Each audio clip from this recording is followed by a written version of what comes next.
So in 1910, the average American slept about 9 hours a night.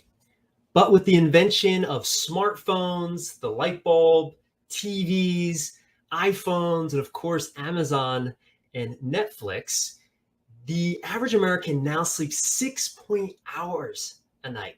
And that number is steadily declining. And sleep has a very bad reputation. Maybe you've said some of these statements to yourself. I don't need to sleep. I do fine with a few hours of sleep.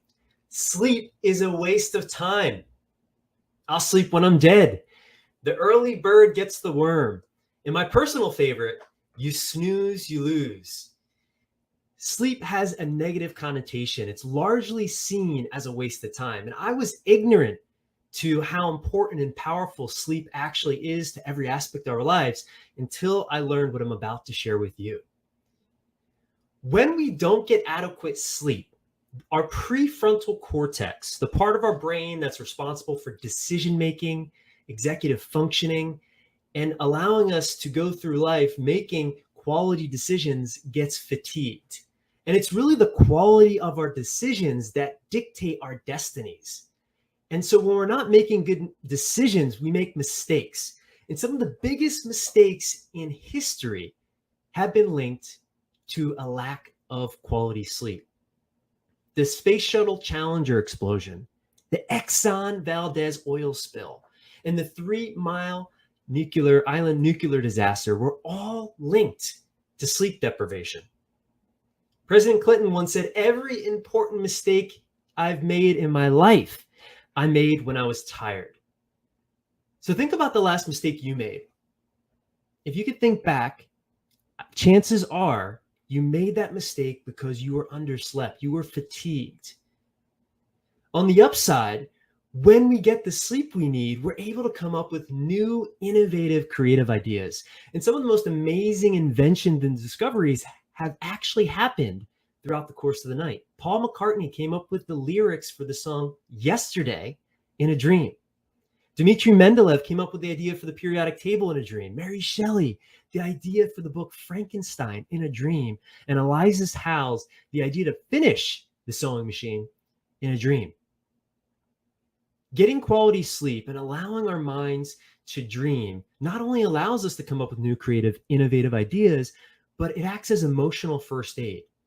When we get that REM sleep, we're able to emotionally regulate better. We're able to better interpret emotions, and we're able to better show up in our relationships in a way that's conducive and harmonious. And it's the top athletes in the world that understand how important sleep is. LeBron James, 12 hours a night. Roger Federer, another 12-hour night. And the GOAT, also known as Tom Brady, 9 hours per night. These are the top athletes in their fields, and they know the power and the importance of sleep, so they prioritize it and protect it. And it's not just the world's top athletes that understand how important sleep is to our bodies and minds. Some of the most luminary business leaders in the world also publicly stated they prioritize and protect their sleep.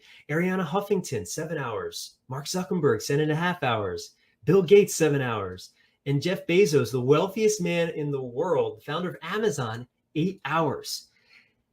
Despite all of their busy schedules, each of these business luminaries prioritize and protect their sleep. And actually, in a recent interview, Jeff Bezos, when asked what the secret was to his success, he said sleep. And when asked why, he shared that when he is well slept, he thinks better, he feels better, and he's in a better mood and makes better decisions. Sleep's also linked to weight loss. When we don't get the sleep we need, our ghrelin and leptin, those hormones that signal that we're full and that we're hungry, get dysregulated, leading us to eat more than we should and not know when we're full. Our willpower is decreased, leading us to make decisions like going for the soda over the water or the hamburger over the salad. There's many, many studies that link obesity to sleep deprivation. Not only that, our cortisol raises when we're not well slept. Cortisol is the fat storing hormone. It's the stress hormone. So it's a recipe for disaster when we're not getting the sleep we need when we're trying to lose weight. So the way to a more productive, energized, and joyful life is through getting enough sleep, and not just enough sleep, enough quality sleep. And if you're listening to this and you're struggling with sleep, I want you to know you're not alone. 60% of adults say that they have one every night or every other night, they have issues with their sleep. And the reason is that sleep and stress are bi-directionally linked, meaning the more stress we experience, the less rest we experience. And stress comes in many forms: mental, emotional stress from what's going on in our relationships, our careers, and from the world around us, pandemics and wars. Also, physical stress from our environments, toxins from the air we breathe, the water we drink, and the food we eat. So when our bodies are experiencing stress, we're not able to completely turn off and get the rest we need. And when we don't get the rest we need, our bodies then become more stressed. And on this cycle goes until you learn how to get off of it. So the way to capitalize on the ROI of sleep is first and foremost is to prioritize and protect it. And hopefully now you're feeling more motivated to prioritize and protect your 8-hour sleep window. It's also important to measure sleep. And we now have incredible devices that we can wear on our wrist, on our finger, on our bed, or even things that we can wear on our head that actually accurately measure and track our sleep so that we can see how our lifestyle choices impact the quality of our nights. And this is important so that we can begin to master the keys to better sleep, which are first and foremost, 3 hours before bed to stop eating, because it's that first quarter of the night when our bodies get the most deep delta sleep or stage 3 and 4 sleep.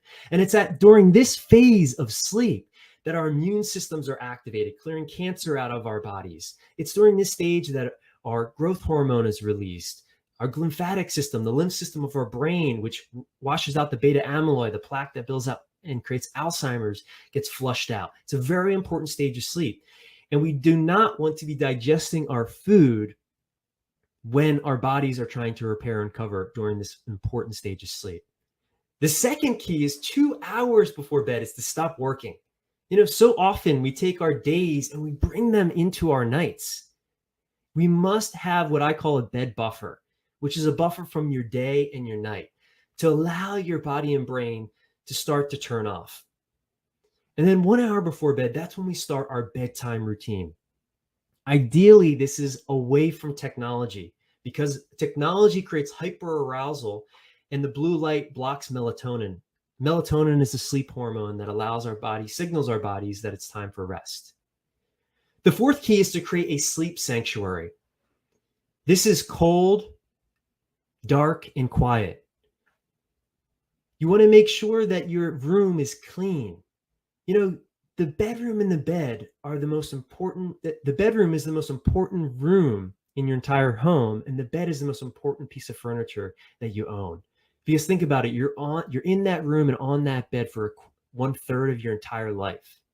And the fifth key is to bring your physiology back into balance. What's good for our health is also good for our sleep. And what's good for our sleep is good for our health.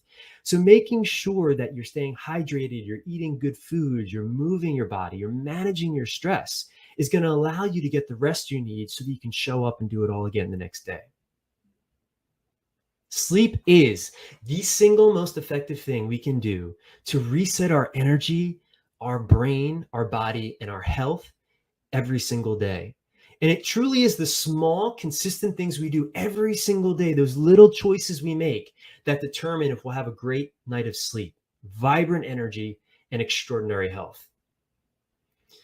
So the saying, you snooze, you lose, should actually be you snooze and you win, because that's the truth.